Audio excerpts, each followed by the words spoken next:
Buenos días, buenas tardes, buenas noches. Depende del momento que estén escuchando esta grabación, esta clase. Bueno, hoy vamos a hablar de niños, niñas y adolescentes con cardiopatía. Bueno, como siempre, ustedes están acá, ya dentro de poco van a ser médicos y los objetivos de esta clase van a ser analizar el abordaje inicial del o la paciente pediátrico o pediátrica con cardiopatía, describir algunos algoritmos diagnósticos y analizar los factores que influyen en el desarrollo de dicho problema. Y esto es lo que nosotros queremos para que ustedes tengan las competencias, sobre todo una derivación oportuna en este caso. Recuerden que siempre que hay una cuestión de contexto donde se producen esto, de un ecosistema, la familia, la sociedad y la cultura, que producen también condiciones que hacen la posibilidad de que se produzcan algunas enfermedades, pero también en el tratamiento posterior de cómo hacerlo. Entonces, en general lo que vamos a hacer, el desarrollo de esta clase, vamos a ver las generalidades, vamos a ver la evaluación clínica y vamos a charlar de algunas de estas entidades. Con respecto a las generalidades, tenemos que ver algunas generalidades que tienen que ver con el tema de la cardiopatía. También vamos a ver algo de fisiopatología y los grupos etarios. Tener en cuenta esto, que ustedes lo han visto muchas veces, para interpretar algunos puntos de las cardiopatías congénitas, tenemos que tener en claro esto que significa el gasto cardíaco, algo parecido a esto. Nosotros tenemos acá la parte de cómo bombea, cómo viene, cómo hace este gasto cardíaco, pero este gasto cardíaco va a depender de cómo se llena con la precarga, de la poscarga que tienen acá y también y de la contractilidad y cómo se mueve todo eso dentro del corazón. O sea, el corazón bombea sangre, pero en algún momento cómo bombea esta sangre puede ir por distintos caminos. Puede tener un ventrículo, a diferencia del adulto, que la insuficiencia cardíaca tiene que ver con problemas, sobre todo del miocardio. Acá pueden haber diferencias estructurales, pero tenemos que tener en cuenta esto para saber más o menos, a ver qué es, dónde se está produciendo el problema. Entonces, nosotros en la fisiopatología de las cardiopatías congénitas podemos tener algunas que son por aumento de la precarga, por ejemplo, una comunicación interauricular, una comunicación interventricular, el mismo ducto, o fístula o anomalías del retorno venoso, que aumentan a la larga la carga que trae el volumen, que trae la aurícula, entonces aumenta el de la precarga. Pero también podemos tener aumento de la poscarga, que tienen que ver con lo posterior, con contracción de aorta, estenosis de aórtica, o también del lado derecho que tengan que ver con alteraciones de la válvula pulmonar. También puede haber una falla miocárdica, sobre todo en niños mayores que producen una miocarditis, y alteraciones del ritmo que tienen que ver con las taquicardias y las bradicardias. Tiene que ver esto también con los grupos etarios, depende cuándo aparecen. Generalmente los niños mayores se van a encontrar más con alteraciones de estas fallas de la contractilidad, de esta miocardiopatía, versus los niños menores, los neonatos, van a ver que pueden haber tanto de precarga como de poscarga. Entonces, en el recién nacido, si nosotros tenemos un recién nacido y empieza con un fallo cardíaco, empieza a ponerse cianótico, empieza a tener algo que nosotros sospechamos en la parte cardíaca, lo más probable es, sobre todo si aparece en shock los primeros momentos, que tenga una hipoplasia del ventrículo izquierdo, no se desarrolló el ventrículo izquierdo, como también un retorno de las venas pulmonares, más que hacerlo a la aurícula izquierda, lo hacen en la aurícula derecha y todo eso también con un problema. También la asfixia perinatal trae problemas miocardiopáticos o taquicardias o arritmias que se puedan producir en el periodo neonatal. En la primera semana de vida continúa también esto, la hipoplasia ventrículo izquierdo, pero también empiezan a bajar las presiones de a poco pulmonares y eso hace que en algunos pacientes se empiece a manifestar algo que es la transposición de grandes vasos o alteraciones como la coartación o empiezan a ver las atresias o estenosis crítica o la hipertrofia en el caso de madre diabética de la miocardiopatía hipertrófica por ser hijo de madre diabética. Más adelante ya empiezan a manifestarse otros, empiezan a quedar de lado ya la hipoplasia del ventrículo izquierdo que se manifestó inicialmente, o algunas patologías más importantes, pero empiezan a aparecer otras que son sobre todo la coartación de aorta y la CIB, la comunicación intraventricular. Más adelante ya empiezan a descompensarse algunos y empiezan, aparte de eso, empiezan a ver el canal atrioventricular, que lo vamos a ver, pero también la tetralogía de Fallot. Entonces, en la primera y segunda infancia es la miocarditis o el síndrome nefrítico o aquellas que pueden aumentar el volumen que maneja el paciente o algunas enfermedades como endocarditis y que comprometan el miocardio. Entonces, ustedes fíjense que nosotros tenemos cardiopatías que se pueden producir, pero generalmente muchas de ellas se manifiestan a distintas edades. Entonces, cuando uno ve un paciente que va a tener y piensa en una cardiopatía, empiezan a mirarle cuáles son las edades que transita. Entonces, eso más o menos para tener uno para que ustedes lo tengan, ver las distintas etiologías que se pueden dar con la cardiopatía. Entonces, en esto nosotros tenemos que empezar a hacer la evaluación clínica, o sea, bueno, lo mismo que todas las evaluaciones clínicas, cómo fue el antecedente, los interrogatorios, tuvieron crisis de cianosis, no tuvieron crisis de cianosis, están más agitados, están menos agitados, en el examen físico completo, no solo el tema de la ocultación, que ahora vamos a ver, sino también si está con dificultad respiratoria, la ingurgitación de las yugulares, sobre todo en los niños mayores, cómo es el hígado, el edema que puede llegar a poner. Y sobre todo si ese paciente en ese momento tiene signos de compromiso hemodinámico, como están los pulsos, cómo está la tensión arterial, que si no lo tiene. Y por último vemos los exámenes complementarios que complementan esta primera hipótesis que nosotros tenemos. Entonces, volvemos, tenemos un paciente que tiene una patología y partimos de la incertidumbre. Esto que yo le vivo repitiendo, que ustedes creen que es un déficit, en realidad ustedes es algo muy bueno, es una fortaleza que ustedes tienen, que es el no saber qué es lo que tiene ese paciente. Porque el no saber qué tiene ese paciente los lleva a ustedes a ir haciendo una serie de pasos que aquel experto a veces puede tener esos signos cognitivos, puede estar conociendo el caso, pero ese sesgo cognitivo lo puede llevar a equivocarse más fácilmente pensando que tiene otra patología.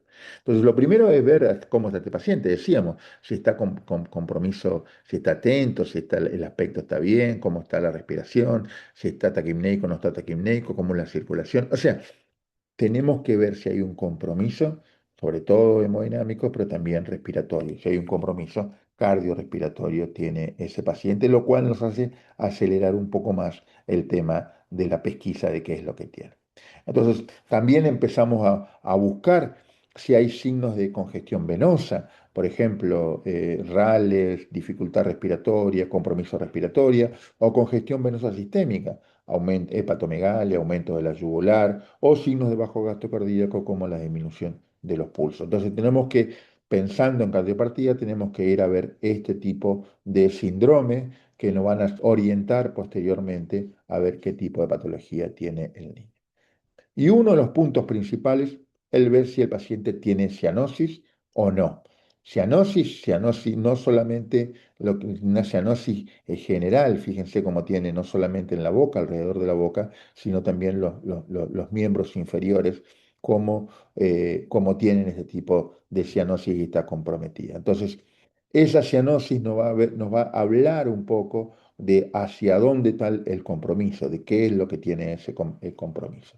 Entonces, y posteriormente también una de las cuestiones que tenemos que hacer es el tema de la auscultación. Entonces, vamos a ver un poco el tema de cianosis. Esto es algo que lo tenemos que hacer del neonato, poner el saturómetro tanto en la mano derecha como con el pie izquierdo, porque esto no va a estar hablando de algún tipo de patologías que tengan que ver con el arco aórtico. Por ejemplo, si nosotros medimos del lado derecho y eso está bien, quiere decir que esta parte no está comprometida, que es el tronco iberacrocefálico, porque no está comprometida porque está saliendo bien acá. Ahora, nosotros podemos tener esto bien y esto mal, porque podemos tener una coartación o una interrupción del arco aórtico que tenga acá, o algún tipo de problema que no permita que esta sangre, creo que le estoy haciendo, esperen, así, acá. Entonces les decía, ahí van a ver mejor ahora con el puntero, les decía, si ustedes toman la mano derecha, ustedes ven acá el tronco brachiocefálico, entonces eso viene, la sangre está oxigenada. Ahora, pueden tener esta sangre oxigenada con buena saturación, como tiene acá, o esto tener una saturación mucho más baja si la ponen después. ¿Por qué? Porque ellos están midiendo a ver si esto está intacto o no está intacto. Esto puede haber una interrupción del arco aórtico acá o puede haber una coartación también de acá que haga que esta sangre venga para acá.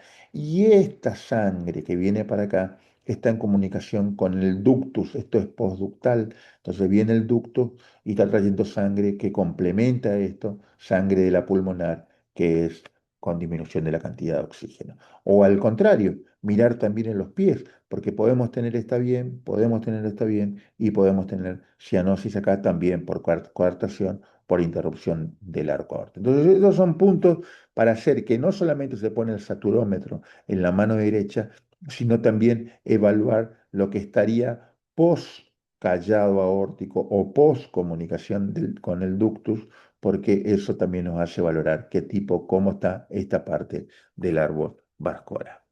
Entonces, en esto las patologías sobre todo se dividen, las cardiopatías congénitas se dividen en cianógenas y no cianógenas.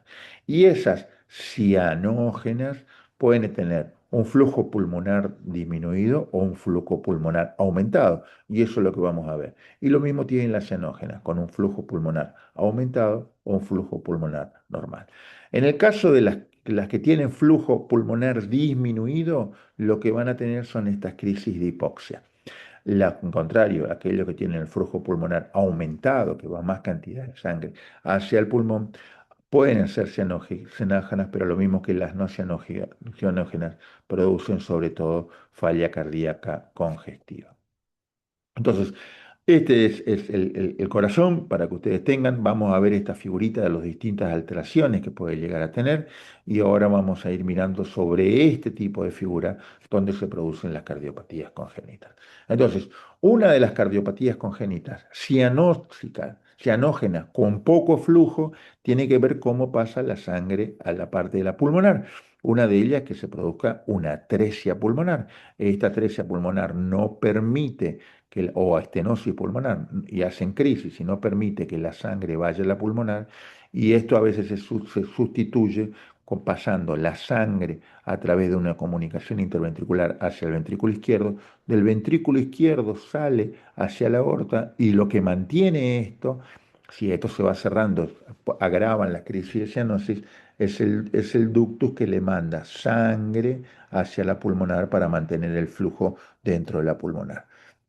Esto puede ser bueno en el sentido de que mantiene esto el flujo, pero también puede producir aporte de la hipoxia, una sobrecarga y también hacer una falla congestiva. En un primer momento hay disminución del flujo pulmonar, pero después también puede haber un aumento del flujo pulmonar porque está pasando de una zona de alta presión a una zona de baja presión.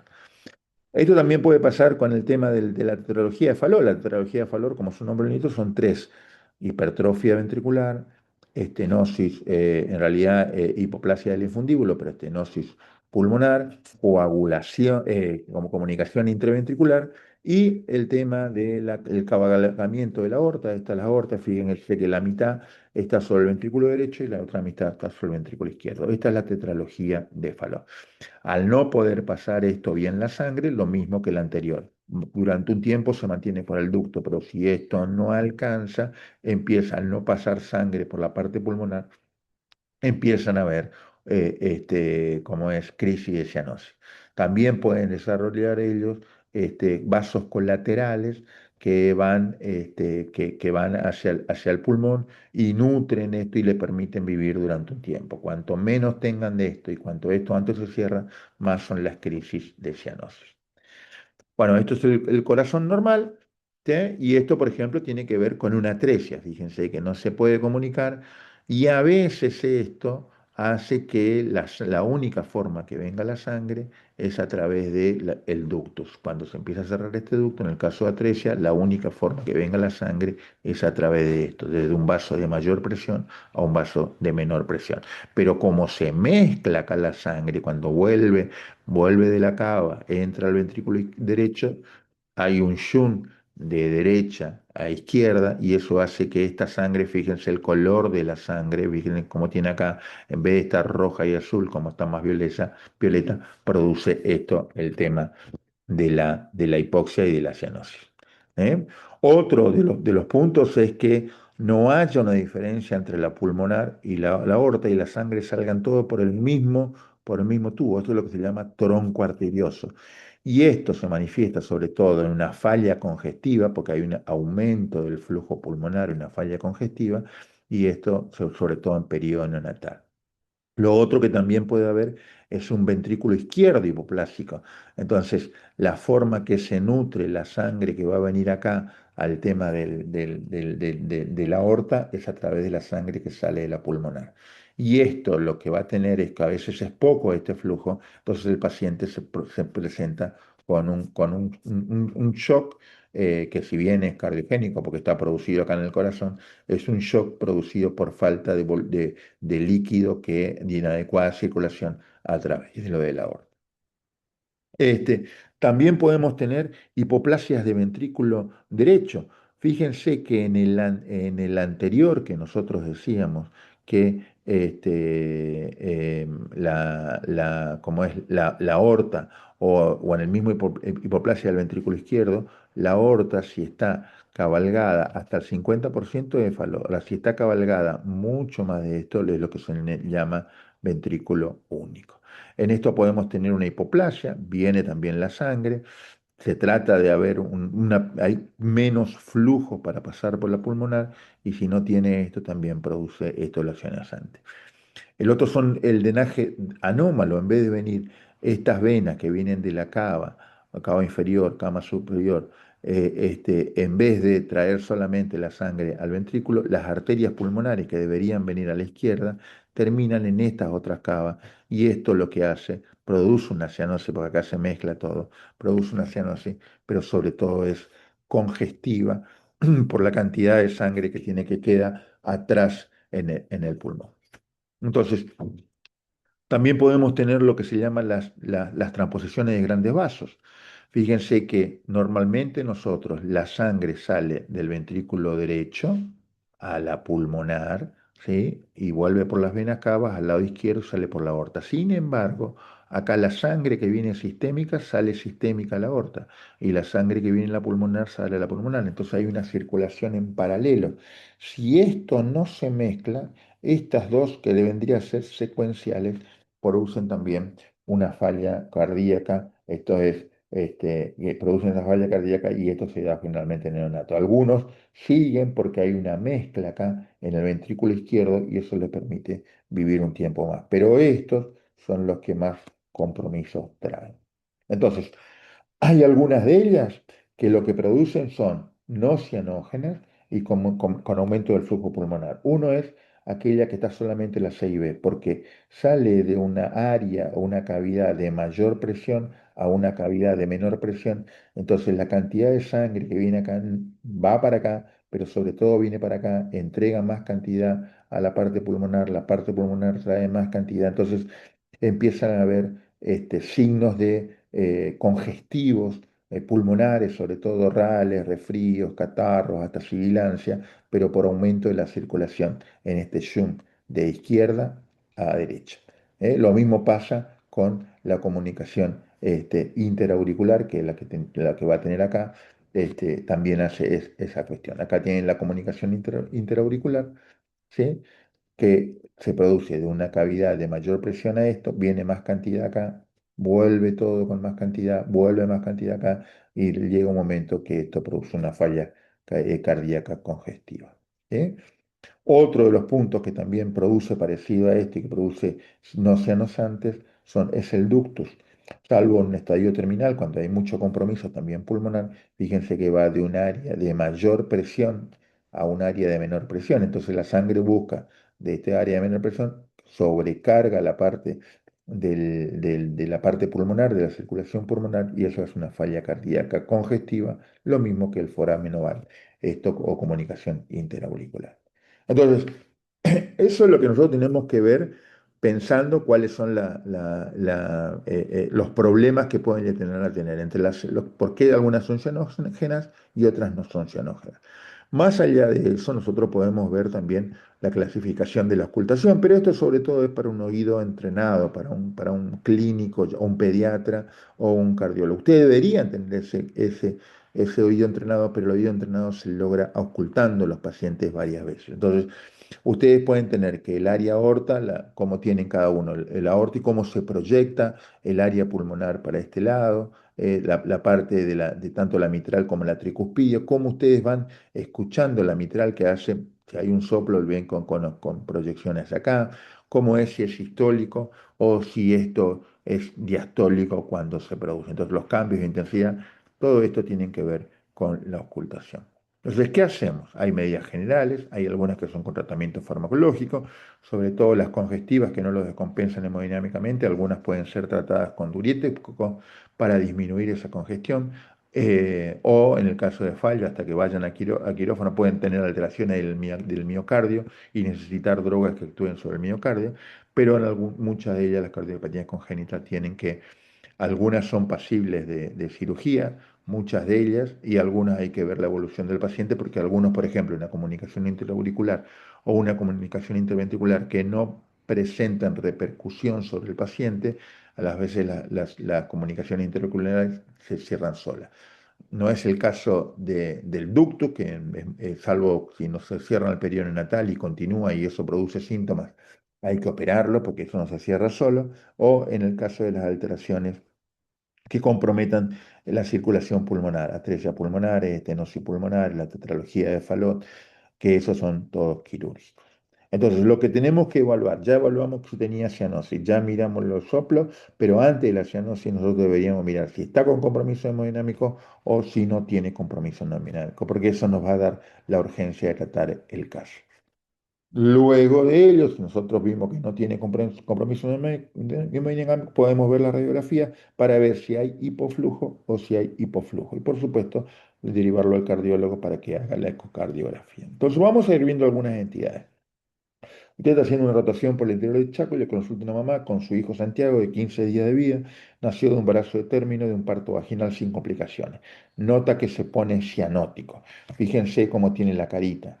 Los bebés recién nacidos en el momento de nacer pueden estar un poquitito así, pero este persiste, ya tiene 15 días y tiene esto. ¿Qué harían ustedes? Piensen, primero, ver la cianosis, si es cianótica, no es cianótica, parece una cardiopatía cianótica. Ver el compromiso. ¿Tiene compromiso hemodinámico o no tiene compromiso hemodinámico? Ver la parte pulmonar para ver el flujo. ¿Tiene rales? ¿Tiene compromiso? ¿Una congestión venosa? ¿Tiene una congestión pulmonar para ver a dónde está? Entonces ustedes pueden empezar a ver de a poco e ir haciendo su hipótesis diagnóstico. Fíjense, este paciente, cómo tiene, como la posición, el desarrollo, la hipoplasia que tiene acá, como es este tipo de desarrollo, ¿sí?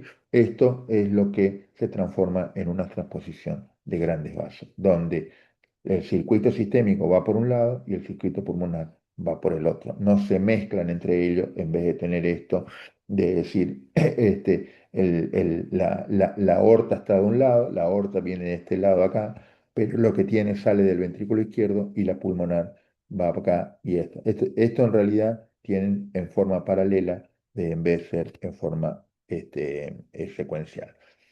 ¿Qué es lo que se hace esto? Hay dos tipos de cirugía, una donde se cambian directamente las coronarias. Imagínense lo que es el corazón de un bebé e imagínense lo que son las coronarias, lo que significa técnicamente hacer esto. Pero esto es lo que se llama un switch arterial y también a veces es cambiar las arterias de lado, cambiar los troncos. O sea, esta es la pulmonar, cortar acá la aorta, ponerla de este lado y la pulmonar se la pone de otro lado.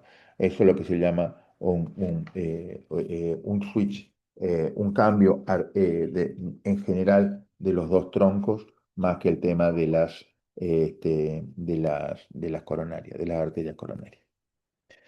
Otro caso, ustedes están haciendo su rotación en el interior del Chaco. Fíjense que el caso anterior, nosotros lo que miramos sobre todo por la descompensación que tuvo este paciente neonato. Entonces uno piensa la posibilidad, más que una tetralogía de Fallot, algo que lo descompensó hemodinámicamente y tiene que estar pensando en esta transposición de grandes vasos.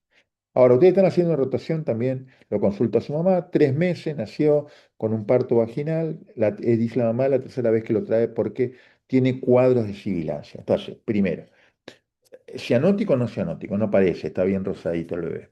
pero ustedes le ocultan un soplo que tiene. A ver, ¿cómo está el paciente? El paciente está bien, está lúcido, está completo, pero hace esos rales que tiene.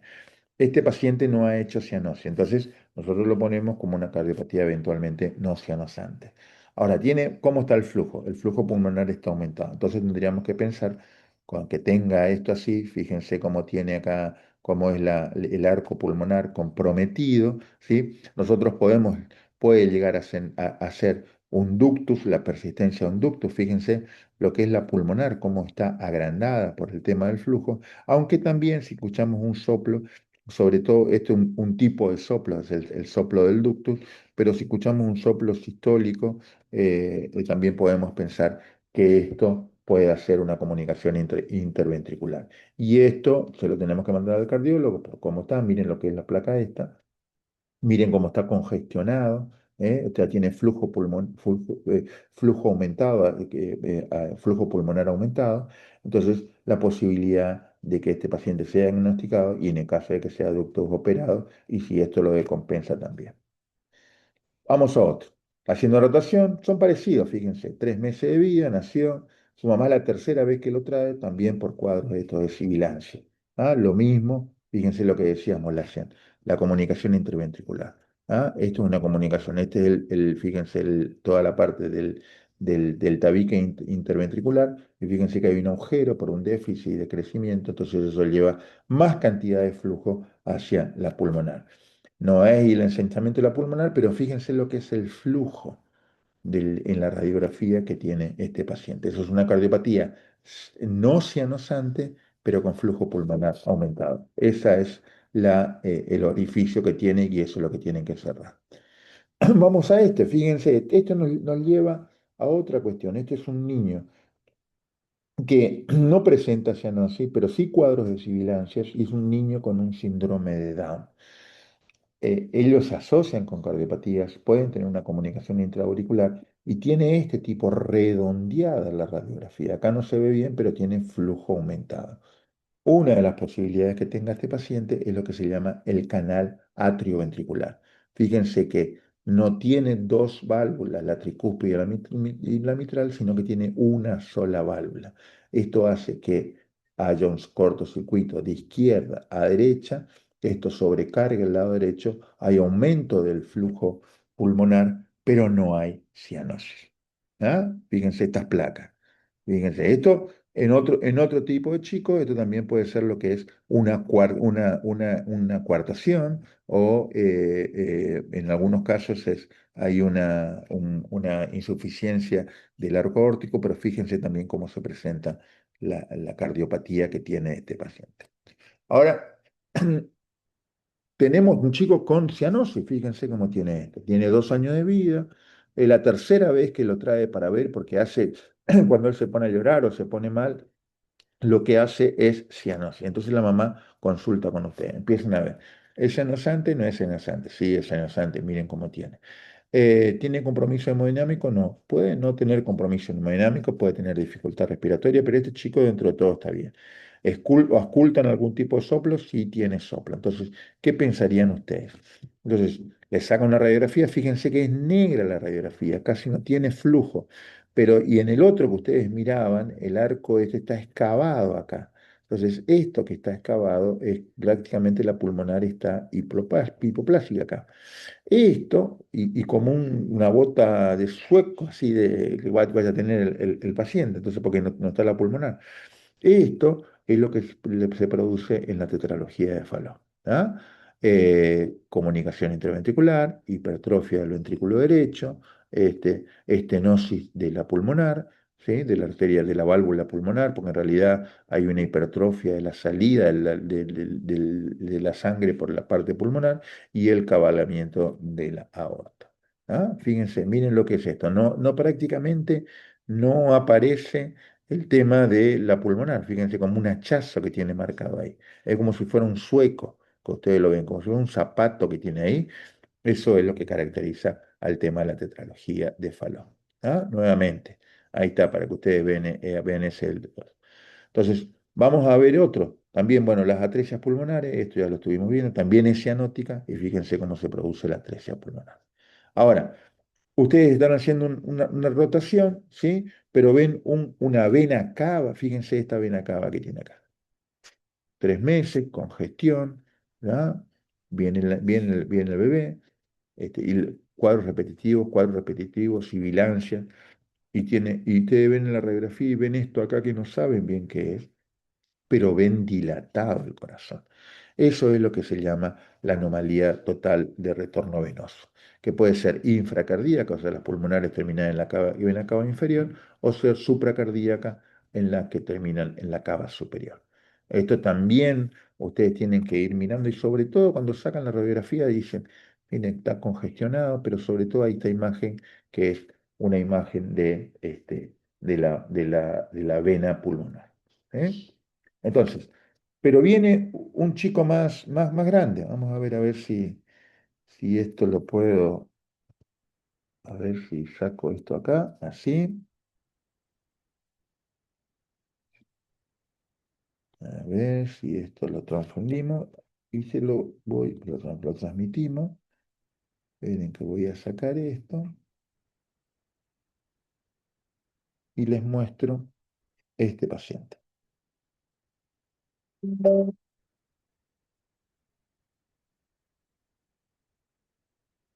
Hago un poco para dejar de transmitir, para que puedan mirarlo y se los vuelvo a conectar, para que ustedes sí lo puedan llegar a ver.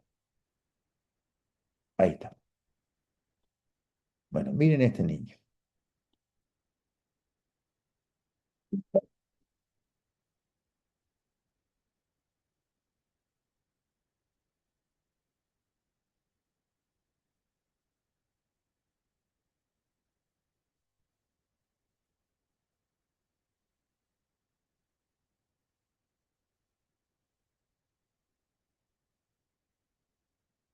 Miren, es un lactante, tiene 6 años.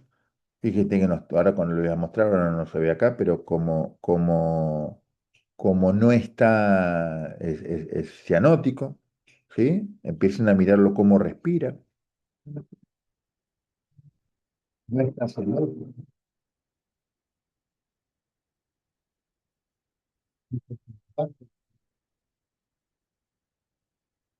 Está débil. Empieza a tener compromiso inmediato.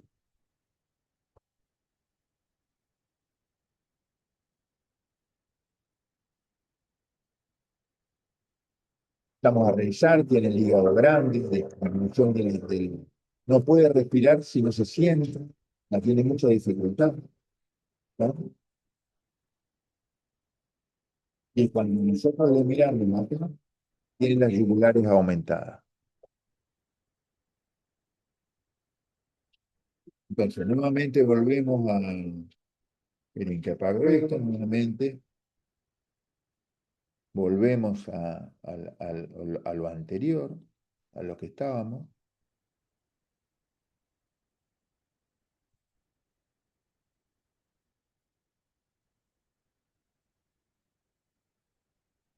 Entonces, fíjense, le sacan una placa y tienen este corazón, aumentado el flujo, pero fíjense el corazón que tiene.